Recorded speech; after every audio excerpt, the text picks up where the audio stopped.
start. So, John, if you are ready, there we go. So again, greetings everyone and happy Tuesday evening. This is our November Living Well program. My name is Cindy Huber. I'm the CEO of the National Kidney Foundation of Wisconsin.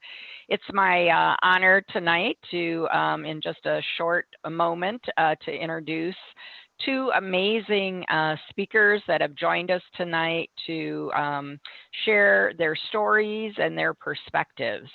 For those of you joining us on Facebook, welcome. It's great to have you. My colleague Amanda will be monitoring your questions, so please feel free to send those, and we'll make sure that we share those also with our speakers. During the meeting, if you can make sure that we know who you are, please type in your first and last name. And if you're not sure how to rename yourself, there are directions there in terms of just hovering your mouse over your name, and there's a little, as you can see, a little dot there where you can change your name. Next slide, John. Right now, we're asking everyone that's on Zoom to just keep themselves muted, but you do have the ability during this program to unmute yourself. And I checked in with our speakers right before the program, and I believe both speakers would love to hear your questions and comments. So Monica and Karen are nodding there in agreement. And a welcome, I see Anne, there you are. Welcome, thanks for typing that in. You can type in your questions or you can unmute yourself. And on your screen, again on Facebook, or on, on Zoom, you can see how to do that. So,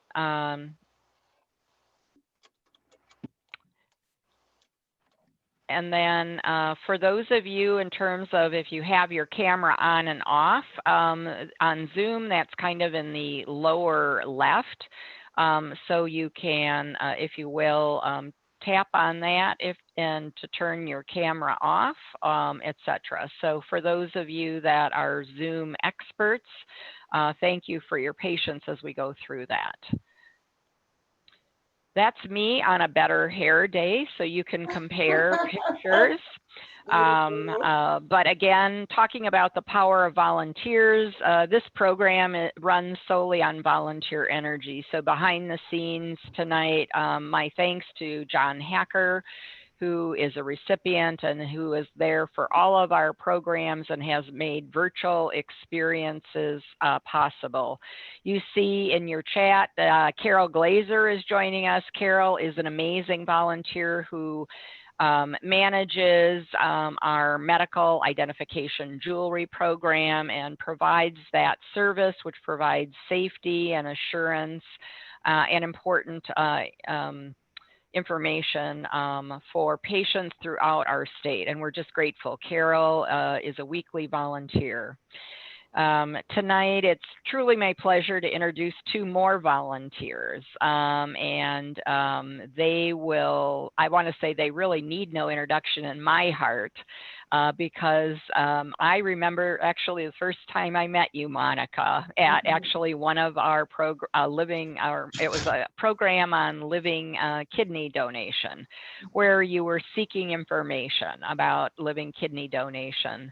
And I remember that beautiful smile, and I remember your distinctive voice and your positive personality. And I can't believe, you know, your journey to us tonight to now share your expertise is amazing, and we're blessed to have you. And my good friend Karen Isaacson, who is very active in our Wisconsin renal dietitians group, has been a speaker for us, and after you hear Karen's story, you'll understand, but has represented us on television, is speaking actually on Thursday to professionals from all over the country joining us for our symposium.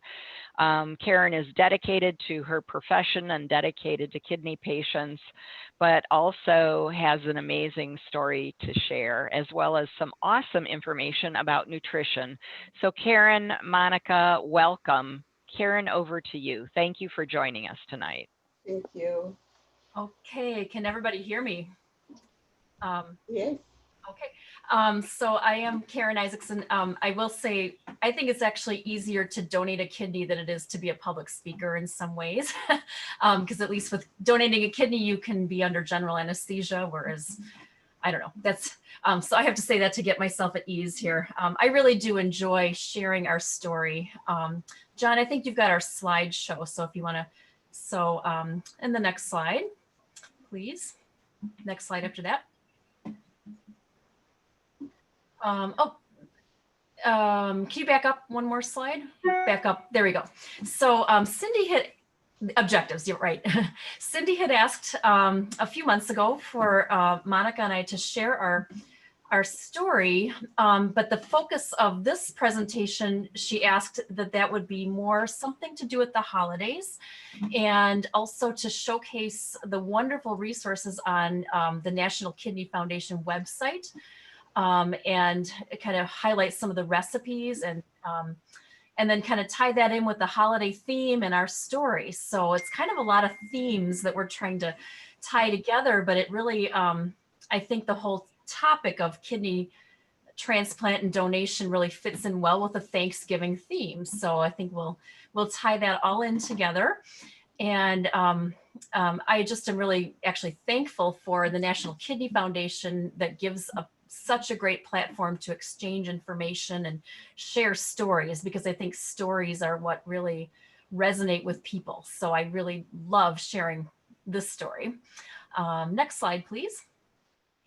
So just to introduce ourselves, so I've been a renal dietitian at the VA hospital for 30 years, and most of that time I've actually been a renal dietitian since about mid-90s, and really have seen a lot of changes in dialysis, and really have loved connecting with lots of patients in all different stages of kidney disease.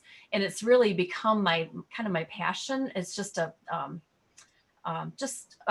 those types of patients I really, really enjoy working with, because you can really kind of assure people how much they can kind of take on themselves, and they can manage, use it with their diet. They can really do a lot of good things, and kind of manage their disease. So it's really something that they can take control of themselves. And so really my interest in renal just has kind of just grown all along, just by talking to lots and lots of people. In about 2009, I had a son who was at Milwaukee Lutheran High School, and actually eventually another daughter there too. And at Milwaukee Lutheran High School, I met my dear friend Monica. And we actually met in a prayer group, and that was when my son was a freshman and her son was a sophomore. And speaking of stories, it's just, Monica just has an amazing story. In fact, when she was introduced to me by another mom that was there, she said, Monica has an amazing story. And she really does. So Monica and I grew up on two different sides of the globe. We're about as random as two people can be. Monica grew up in East Africa in Tanzania, and came to America in about 1988. Am I right, Monica? Yes. And I grew up in suburban Detroit, and then moved to Milwaukee in 1990. And so here we are. We got to know each other through this prayer group, and I didn't realize it at the time, but Monica was pretty sick at the time. She was suffering from lupus and was undergoing chemotherapy for that. And that eventually took a toll on her kidneys. But I really didn't know all that when I first met her. I just really loved talking to her about what her life was like in Tanzania, and how she ended up in America, how she ended up in Wisconsin. And just our friendship just grew through that. Monica, anything you want to add in here yet? Yeah, so Karen apparently just